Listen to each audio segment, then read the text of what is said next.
মালয়েশিয়ার স্থানীয় সময় বুধবার সকাল 10টার দিকে কেবানসান বিশ্ববিদ্যালয়ের মিলনায়তনে শুরু হয় বিশেষ সমাবর্তনের আনুষ্ঠানিকতা। প্রথা মেনে প্রধান উপদেষ্টা ডক্টর মোহাম্মদ ইউনূসকে পরানো হয় নীল রঙের গাউন ও ঐতিহ্যবাহী hat.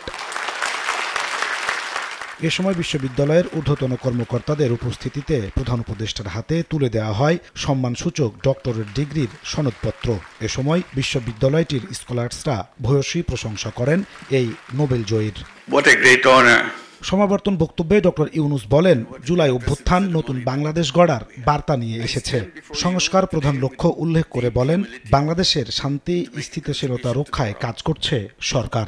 Today we are working to build a new Bangladesh where governance is just, economy includes everyone, and each person has a fair chance to make a contribution to the world. Our government is focused on ensuring peace and stability.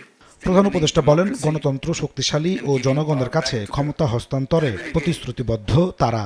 এজন্য আগামী ফেব্রুয়ারির মধ্যে অবাধ ও নিরপেক্ষ নির্বাচন আয়োজনে কাজ করছে সরকার। We are committed to strengthening democracy and giving power back to the rightful owners, the people of the country. We are also working hard to hold a free, fair and transparent election. Date is announced. It will be held in February next year, so that power is handed over to the true representatives of the people.